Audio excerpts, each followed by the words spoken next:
शेती, शिक्षण, राजकारण, क्रीडा, मनोरंजन, बातमी तुमची आमची सदैव आपल्या सेवेत. प्रकट महाराष्ट्र. आजपासून आपण जे मुख्यमंत्री साहेबांनी काल निर्देश दिले की जे अनधिकृत ढाबे आहेत, टपरी आहे, जे इलिगल बार आहेत, पब्स आहेत, जिथे अंडर एज लोकांना लिकर दिले जाते किंवा अजूनही अवैध प्रकारची गोष्टी होतात, तिकडे कारवाई करायची. त्या अनुषंगाने ऑलरेडी लास्ट 1 महिन्यापासून आपण लोकांनी नोटिसेस बजावले होते त्या लोकांना आणि पुढची जी प्रोसेस आहे ती आजपासून आपण सुरू केलेली आहे. सकाळी बी वॉर्डमध्ये आपली कारवाई सुरू झाली. आज आमची समन्वयाची बैठक पण झाली पोलीस डिपार्टमेंट, एक्साइज डिपार्टमेंट सोबत, आणि आज मोठ्या प्रमाणात आपल्याकडे कारवाई सुरू होती. मॅडम, एका कल्याण पश्चिम येथील एका बिर्ला कॉलेज परिसरातील एका ढाब्याच्या हुक्कापालाचा व्हिडिओ व्हायरल झालाय. त्या संदर्भात काय माहिती आहे? आता ती माहिती जी आहे त्या अनुषंगाने बी वॉर्ड ऑफिसर आणि सोबतच कन्सर्न पोलीस स्टेशनचे जे प्रभारी अधिकारी आहेत दोघांना निर्देश दिलेले आहे आणि ते तिकडे जाऊन जॉईंट व्हिजिट करून तिकडे कारवाई करतात. काही लोकांनी या कारवाईला विरोध केला मॅडम, आणि मुख्यमंत्र्यांच्या पक्षाच्या नेत्यांनी विरोध केला, तर अधिकाऱ्यांना काय संभ्रम आहे का?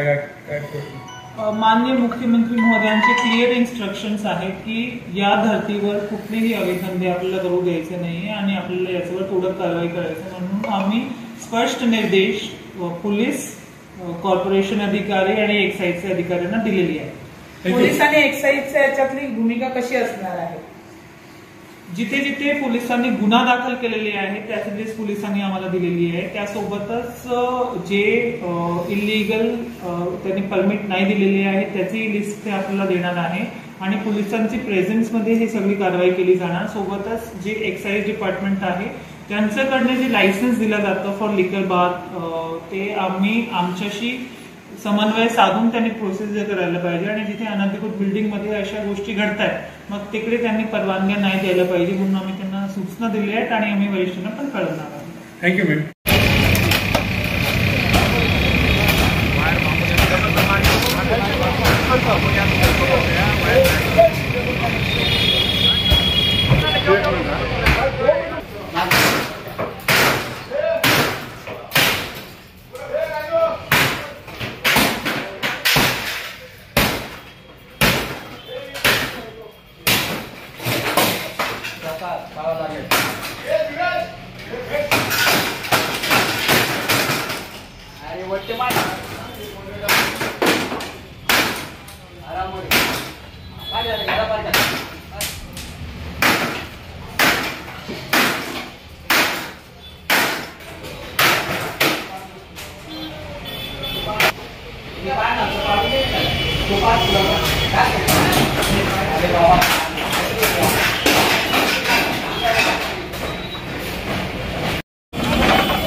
I don't know.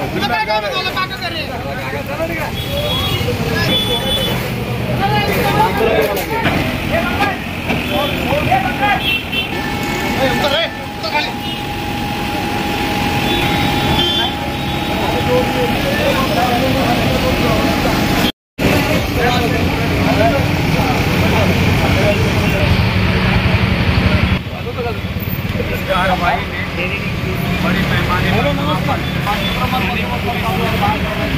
तैनात है। प्रकट महाराष्ट्राला लाईक, शेअर आणि सबस्क्राईब करायला अजिबात विसरू नका बरं का।